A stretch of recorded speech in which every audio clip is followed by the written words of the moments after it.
Welcome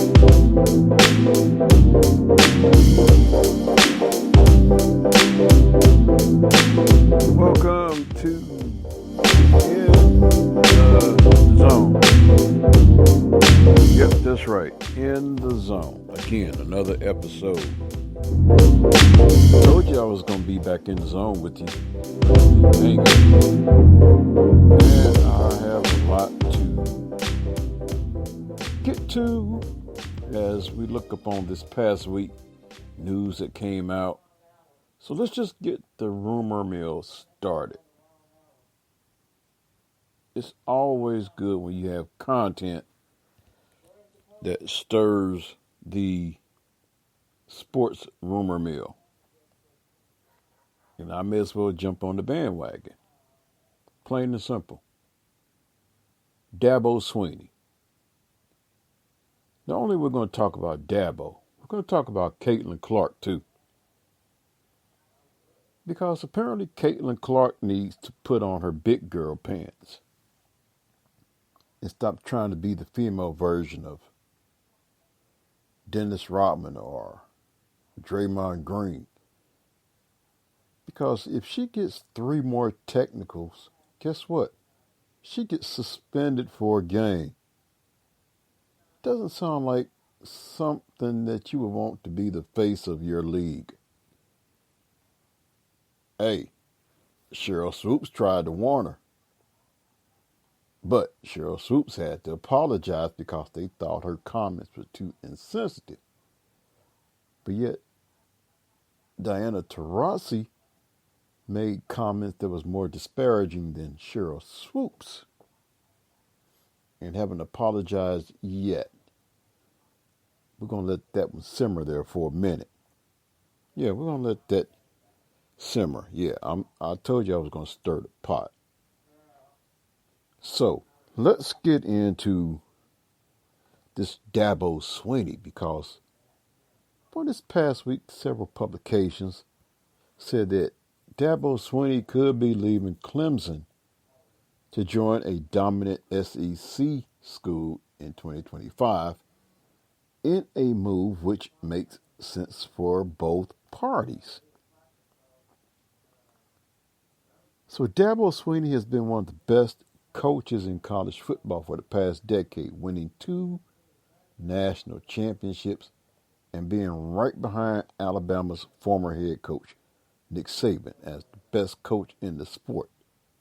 However, the last 3 years have been difficult for Swinney, and there's a good chance that if 2024 doesn't go well, he could be on the move next year. So Clemson is in the ACC, which will cause problems down the road. So what are those problems? Well, in college football, we're used to the 5 power conferences: ACC, Big 10, Big 12, Pac-12, and SEC. However, starting in 2024, the Pac-12 lost every team but Washington State and Oregon State. The Big 10 and SEC both have added the best teams from the Pac-12 and Big 12 conferences. The Big 10 will add Oregon, USC, UCLA, and Washington from the Pac-12, and the SEC will add Big 12 schools, Texas, and Oklahoma. The ACC added Pac-12 schools such as Stanford and California, and American Conference School SMU. But the ACC will be behind the SEC and Big 10 regarding revenue and ratings. The Big 10 has its own thing going on regarding television. They are part of Fox, CBS, and NBC, getting games on Big Noon Kickoff on Fox, the 3:30 p.m. Eastern game on CBS, and the NBC primetime game. As for the SEC, they are the new face of ESPN, where most of their great games will be the main thing on the network.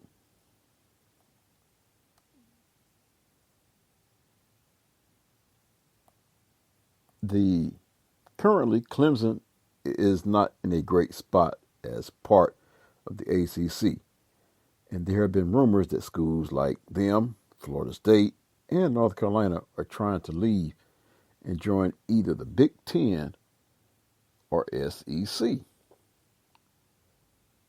Dabo Swinney will have a chance to leave the ACC next season, and a big-time job could open up next year in the SEC. Could Dabo Swinney head to the Florida Gators? The Florida Gators are going into a critical season under third-year head coach Billy Napier. He has yet to have a winning record in his first 2 seasons, and there is a great chance that if he fails to do it again this season, he would no longer be coaching the Gators in 2025. Florida could give Dabo Swinney a call next year, and getting one of the best coaches in the sport would be a great thing for the program. It seems like Swinney wants out of Clemson, and even ESPN SEC host Paul Feinbaum stated last week about the Tigers coach. People who graduated from Clemson, people who are Clemson fans, they don't think Dabo Swinney is going to be there a long time. When I say a long time, I mean 3 to 5 years. I think his time is nearly up. That coming from Paul Feinbaum. Maybe Swinney's time at Clemson is up, and if it does happen soon, Florida would be a great place for him to try to bring the program back to what it was when it had head coach Urban Meyer and quarterback Tim Tebow in the mid-2000s. So, what do you think? Is Dabo Swinney Florida bound? That remains to be seen. Seriously, it remains to be seen. But I guess it's best to say a lot hinges on what type of season Florida has under Coach Billy Napier.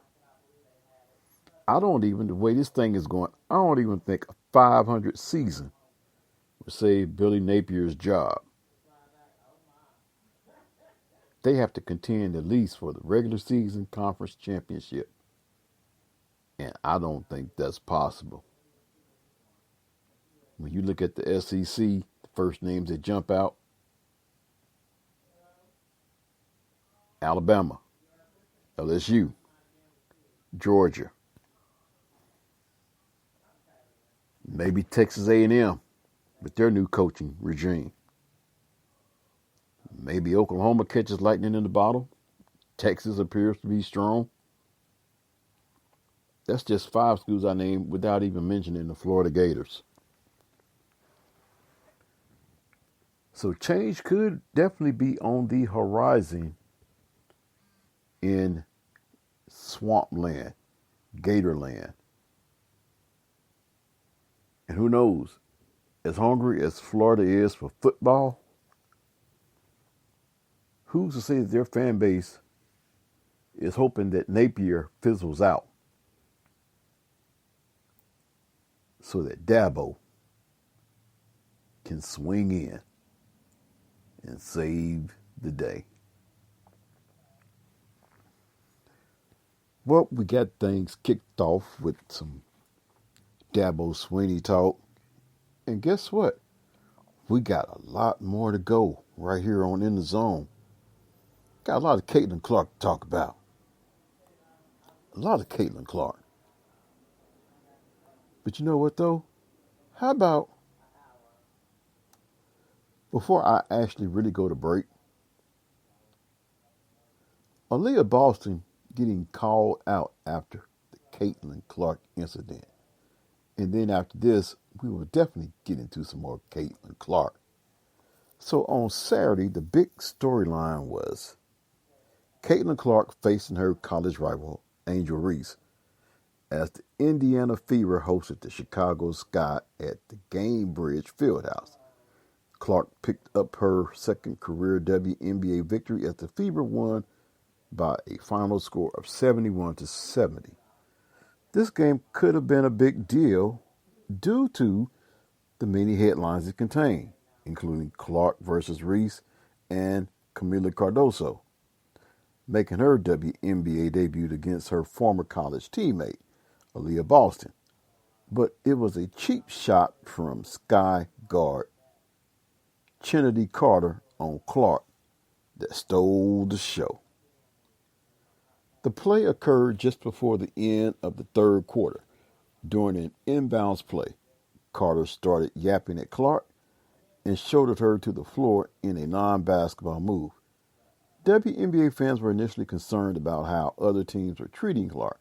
However, after this incident, they are now worried that her own teammates are not supporting her. Boston, in particular, is being called out for not defending Clark after the cheap shot. I wish one of her teammates would step up. It's cool Aaliyah Boston goes to help her up, but go stand up for her.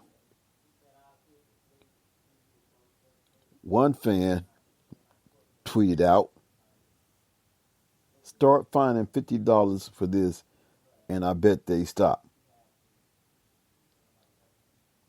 Another one said, "The hating on Caitlin Clark is ridiculous. This deserves a lengthy suspension." And I might even have a little bit of audio on this. Let's see if we can pull up a little bit of audio.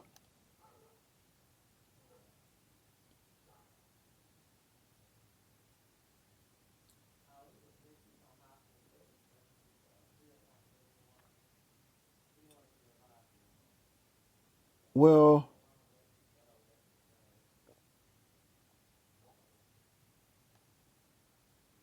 right, here we go. We might get it now. Carter and Clark.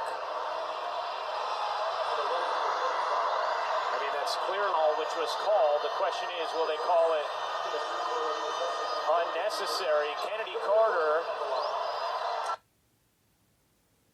Anyway, if you heard that audio, basically Kennedy Carter just rammed right in to Caitlin Clark. I mean, she gave her a good shove. It was, like they say, it was a non-basketball move.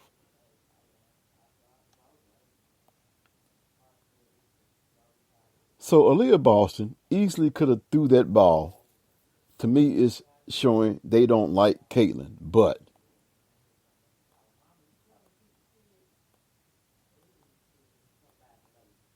I mean, it just goes on and on. Anyway, another fan said Aaliyah Boston has to be the worst teammate possible. I mean, these are just some of the comments that have been made by fans. The thing that will worry me most is the reaction or lack thereof of Aaliyah Boston. At what point do her teammates stand up and say, enough is enough? So that's a little bit on the Caitlin Clark front. I mean, I hope you heard the audio best as I could deliver it to you. But I'll tell you what, I do have some more Caitlin Clark stories because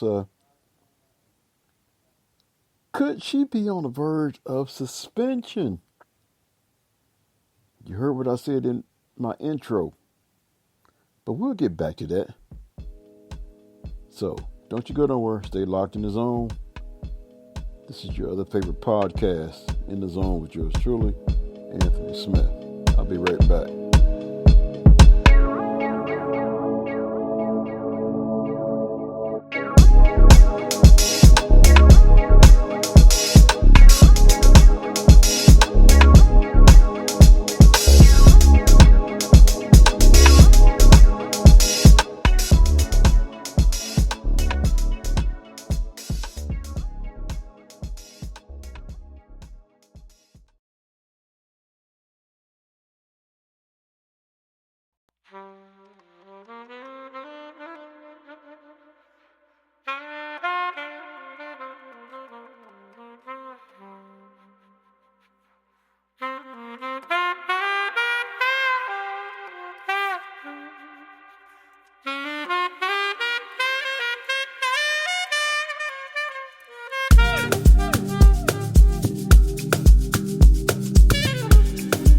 Welcome back to In the Zone for another segment. Hope you enjoyed that sweet, sultry sound of the saxophone. Kind of reminiscent of my idol, David Sanborn. Rest in peace. Told you we got some more Caitlin Clark story. So, Caitlin Clark is starting to sound off a little bit. And what she has to say is, it would appear that opponents get away with things against her. I feel like I'm getting hammered. You probably are. You're not playing NCAA, and as Diana Taurasi said, you're not playing against 17 and 18-year-olds, to which she haven't had to apologize for those comments. But Cheryl Swoops, who was professional in her comments were seemed degrading. I might not do it, but the next time I get on, I'm going to pull up the comments that Diana Taurasi made and Cheryl Swoops, and I'll let you be the judge. Me personally, I don't think Cheryl Swoops had to apologize for anything that she said. She simply told the truth. Why in this society are we getting so butthurt when the truth is being told? And the way she told it was in a very professional manner. She didn't say nothing degrading. She didn't make no comment saying, oh, she ain't playing against 18 and 17-year-olds. No. She just told her that, look, you're coming into a league playing against grown women who are professionals. Not only are they professionals, these rosters are limited, and you got girls that are playing hungry. That's pretty much what Cheryl Swoops told her. But apparently Caitlin Clark got soft and sensitive. So anyway, let's go on with this story here. Caitlin Clark has had a mixed start to her WNBA career. The number one overall pick is on pace to become the first rookie ever to average at least 15 points, 5 rebounds, and 5 assists. But she's also leading the league in turnovers per game, 5.7, and technical fouls, 3, and her Indiana Fever are 1 and 8. Perhaps the biggest challenge for Clark has been adjusting to the increased physicality at the professional level. In recent days, she's cut a frustrated figure during post-game press conferences and has called out what she views as a double standard. I think she says here, we can pull the rest of it up. I think everybody is physical with me. They get away with things that probably other people don't get away with, Clark said, after the team's loss to the Los Angeles Sparks on Tuesday. It's tough, but that's just the fact of the matter. This is a very physical game, and you're going to get pressure. This is professional basketball. It is what it is, honestly. I feel like I'm getting hammered, she added, following the team's defeat to the Seattle Storm on Thursday. I appreciate head coach Christy Sides getting the tech too. Clark can probably expect more of the same Saturday afternoon when the Fever hosts the Chicago Sky. And yeah, that she did get. You heard that before I went to the break. In the corner, in the opener of the Commissioner's Cup competition. Right from the opening night, when the Connecticut Sun harassed Clark into a record-setting 10 turnovers in her first game, teams have been following the same formula with the talented but skinny rookie. They are as physical as possible with her and send multiple bodies her way at every opportunity. Clark's claim that they get away with more contact against her than other players is a difficult one to truly assess, but there is no question that she is not being defended like a normal rookie.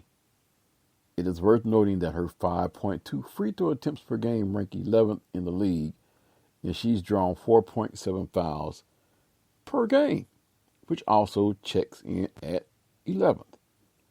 Though Clark has generally looked more comfortable since her disappointing debut, there have been occasions when she's lost her cool with what she perceives as unfair treatment. Most recently, she got into it with Storm guard Victoria Vivians, which earned her the third technical of her young career. Through 9 games, Clark is averaging 17.6 points, 5.1 rebounds, and 6.6 assists per game, and leads all rookies in scoring and assists. Despite her team's poor record, she remains the heavy favorite to win Rookie of the Year. So, do you think she's being treated unfair? I want to know what you think. Is she being treated unfairly, or is this just, hey, welcome to the WNBA rookie? You come in with all this fanfare? Well, we're going to test you. I can guarantee you this right here. You do not hear, how do I want to say this? You don't hear Angel Reese griping about the unfair rookie treatment. Oh, but you know what? Then again, when they were introduced to their respective teams, they rolled out the red carpet for Caitlin Clark as if she was the savior, Caitlin Clark. Fanfare, kids, big crowd. Angel Reese walks into basically outside of a few team officials, almost pretty much an empty gym. And people were on social media lighting up Chicago sky, saying how they could have did much better with introducing Angel Reese. They could have did this, they could have did that. But what some people fail to realize, Angel Reese says she could have went back to college, could have been on top of the world, could have had this, could have had that. But she says she basically wanted to be humbled. She wanted to start at ground zero. She wanted to have to work for what she's going to get in the WNBA. Big difference in mindset between the two, if you ask me. Angel, Caitlin Clark accepted the fanfare. Angel Reese accepted her request and got what was requested. Humbling situation. Starting at the bottom, working your way up to the top. You do, like I say, you do not hear Angel Reese complain about getting unfair rookie treatment, and chances are you probably won't.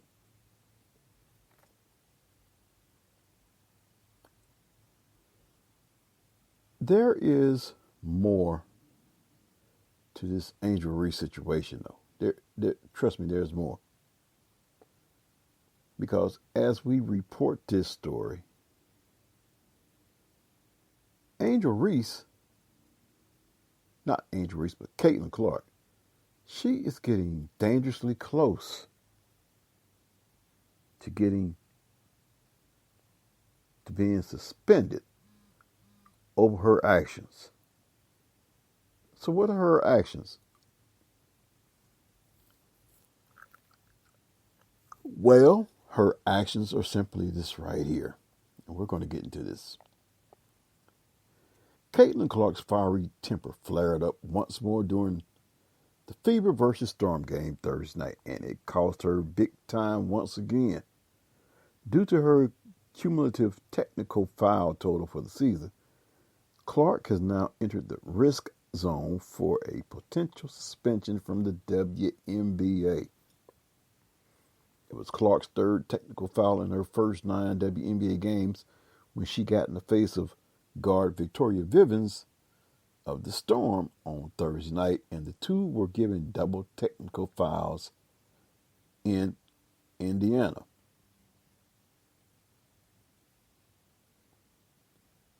After making a long three-pointer, Clark turned to sprint back down the court and ran into the Storm guard.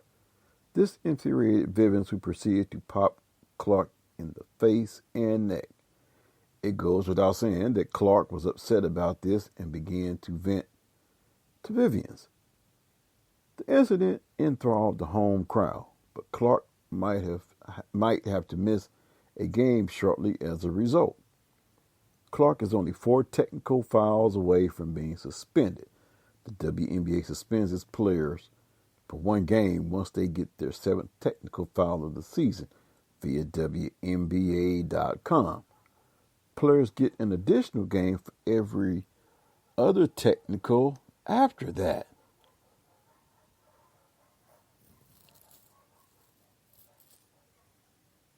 So, can Caitlin Clark keep it together? Can she avoid getting suspended? Or have teams found the secret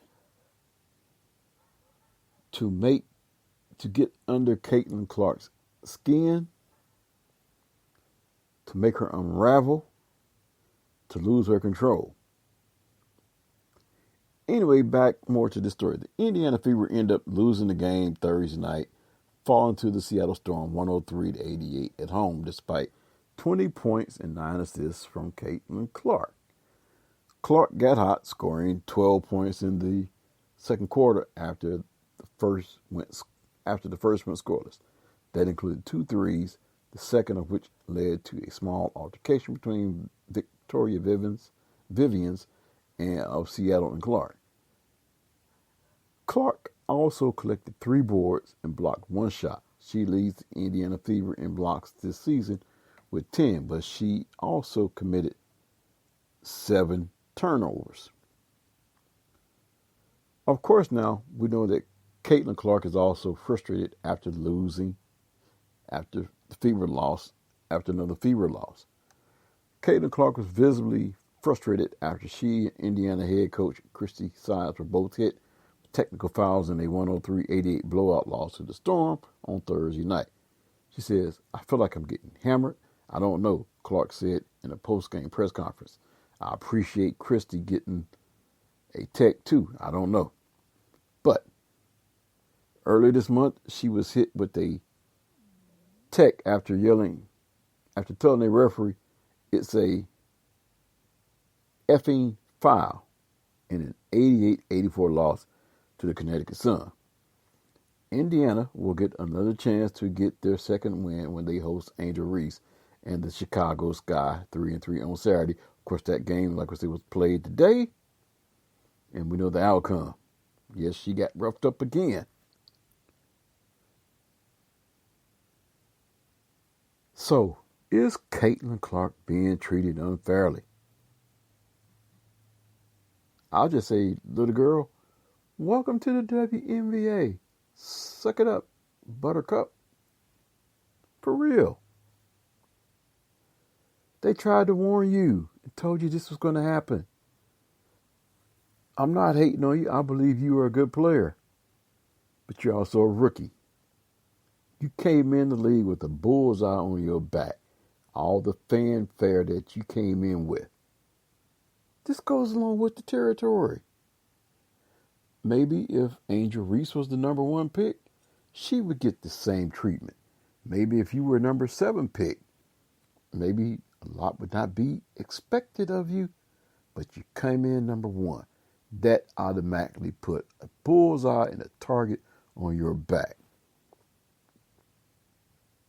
All the hype from the last 2 years, all we heard about in college women's basketball.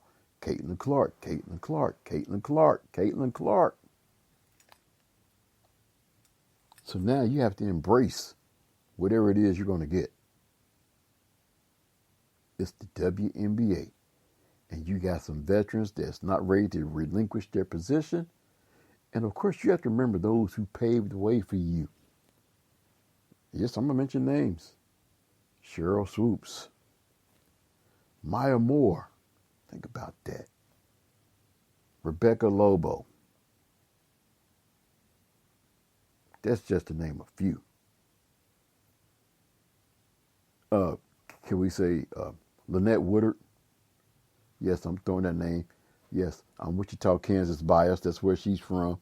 But I'm also of this notion here because I featured on my podcast not too long ago how even with Lynette Woodard, you know those NCAA records that you broke, Caitlin Clark? It's funny how Lynette Woodard's names and accomplishments aren't found in the record books to which the NCAA is talking about including them. They may as well. Why? Because now Major League Baseball is one step ahead. They now include the Negro League Baseball stats. Oh, yes. Oh, we're definitely going to talk about that too.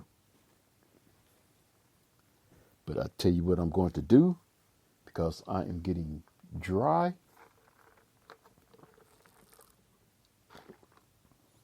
I am going to take a break right here. Well-deserved break. And when I come back, we're going to talk about something. I don't know what we're going to talk about, but we're going to talk about something. In the Zone with yours truly, Anthony Smith. Don't you dare go nowhere. We're going to groove into this break.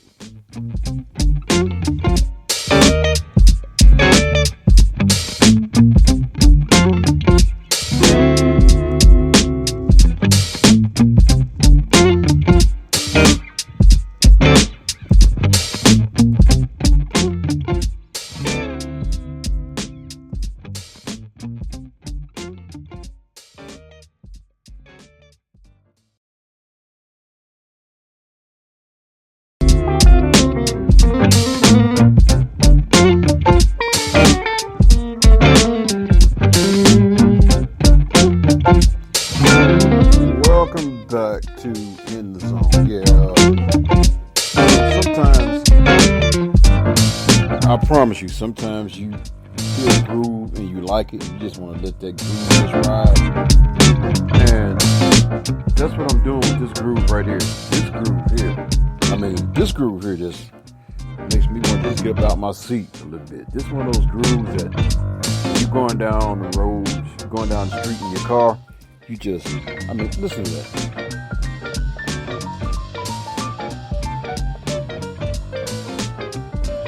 So yeah, we're just having a little bit of fun while we're in the zone, vibing, and get ready to give you some more news because, upon this past week, some major breaking news took place. Long overdue. And some people have mixed emotions. Of course, I guess you can say that's to be expected because sometimes change is not always acceptable. That's right. Some people have a problem with change. Even I at times have a problem with change. We live in this world of inclusion, and to me, some stuff is forced. And some stuff I don't agree with. But this is one inclusion that I'm down for right here. And it is the inclusion of, let's just put it out like this. First of all, major leaguers praise inclusion of Negro League statistics in major league records, which means that nearly 75% of the available records have been included, according to MLB, and additional research could lead to more change to the major league leaderboards. Buck Leonard, Charlie Chino Smith, Turkey Storms. Baseball players and fans alike are learning more about the Negro League after the statistics for more than 2,300 players, historic figures like Josh Gipson, Oscar Charleston, Satchel Paige, Mule Suttles were incorporated in the Major League Record Book following a 3-year research project. You get to learn about a lot of names and a lot of people that we may not have heard about, Pittsburgh Pirates outfielder Andrew McCutchen said Wednesday. Now that Josh Gipson is at the top of the OPS and batting average and a few of the categories, is great news. But it's more than just that and the numbers. It's great that you now get to learn about the players in the Negro Leagues. I'll be able to do some more deep diving into some names that I may not have heard of. A 17-person committee chaired by John Thorne, Major League Baseball's official historian, met 6 times as part of the meticulous process of examining statistics from 7 Negro Leagues from 1920 to 1948. Nearly 75% of the available records have been included, according to MLB, and additional research could lead to more changes to the Major League leaderboards. It is really exciting, Cincinnati Reds pitcher Hunter Green said. I'm going to have to do a little bit more research and understand some of the history to kind of rewire my brain on some of the best players. Gipson became the major's career leader with a .372 batting average, surpassing Ty Cobb's .367. Gipson's .466 average for the 1943 Homestead Grays became the season record, followed by Smith's .451 for the 1929 New York Lincoln Giants. The mighty Gipson also became the career leader in slugging percentage at .718 and OPS 1.177, moving ahead of Babe Ruth .690 and .164. Baseball history is a part of U.S. history, and I think the Major League acknowledging and incorporating the Negro League is a huge step in kind of bringing all the parts of baseball history together, said Tyrus Cobb, Ty Cobb's great-grandson. And I think it's actually pretty exciting that there's a new statistical batting average leader. After he saw the news, Tyrus Cobb, 32, of San Jose, California, said he took a closer look at Gipson's career. I made sure to look him up and Oscar Charleston and some of the other guys who finished up near the top of the list, said Cobb, who works in commercial real estate. So I think it's a really exciting thing for baseball history. The incorporation of Negro League statistics also changed the numbers of handful of players known more for their major league career. Willie Mays added 10 hits from the 1948 Birmingham Black Barons, increasing his total to 3,293. Manny Minoso was credited with 150 hits for the New York Cubans from 1946 to 1948, boosting his total to 2,113. Jackie Robinson, who broke the majors color barrier with the 1947 Dodgers, was credited with 49 hits with the 1945 Kansas City Monarchs, that increased his total to 1,567. It is a good thing for the game, Washington National pitcher Josiah Gray said. For the Negro League players in the past who were exceptional for what they did, it is good to be drawn into the light. It is really cool to see Josh Gipson, Oscar Charleston, and a lot of other names that baseball fans can learn about, and for them to see there was more than Major League Baseball back then. The change comes with the majors experiencing a decline in black players. A study by the Institute of Diversity and Ethnics in Sports at Central Florida found black or African American players represented 6.2% of players on opening day rosters in 2023, down from 7.2% in 2022. Both figures were the lowest since the study began in 1991, when 18% of Major League Baseball players were black. The St. Louis Cardinals and San Francisco Giants play a tribute game to the Negro Leagues on June 20th at Rickwood Field in Birmingham, Alabama. I think it's pretty cool, a pretty cool thing that you show recognition, Giants pitcher Jordan Hicks said. It was two different leagues, but it's still baseball at the end of the day.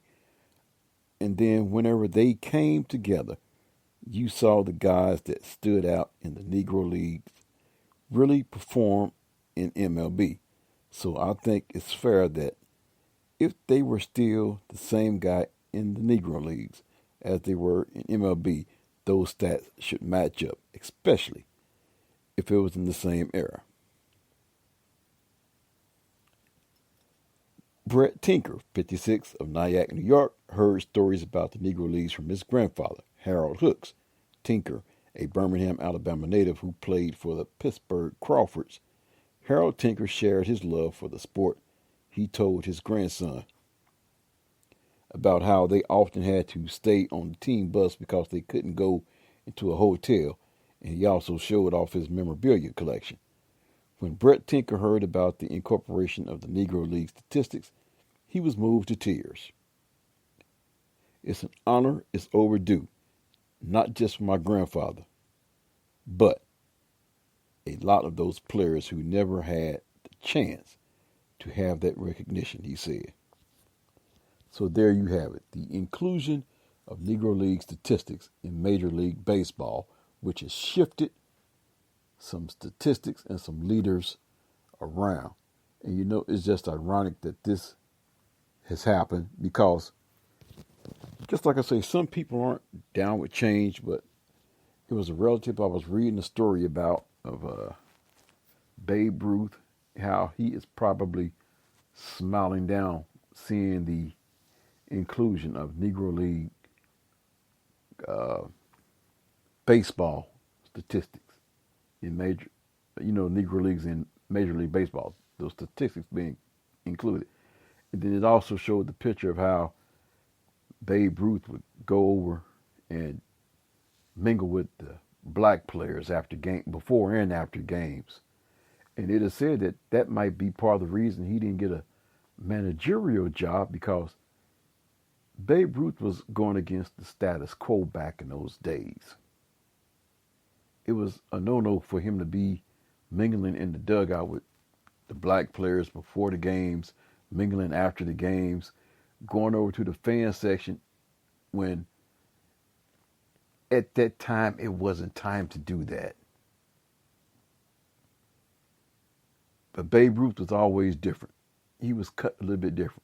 As a matter of fact, it was said that Babe Ruth most likely wasn't racist, and that his actions probably led to him not getting a managerial job, even though he may have been well qualified.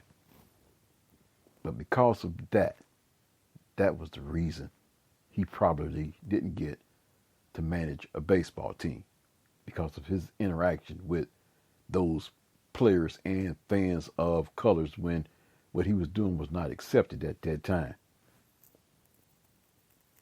So for that, we even applaud Babe Ruth. Well, this has been another edition of In the Zone. Hope you have enjoyed it. I'm about to get out of here. The hour is drawing late, and I know I have to get up in the morning. But I hope you have enjoyed being in the zone. We're just going to get out of here on some smooth tones. Thanks for listening to In the Zone. Share this podcast. Let everybody know, hey, you heard what you heard on In the Zone with yours truly, Anthony Smith. Look forward to being back with you again sooner rather than later. I'm out.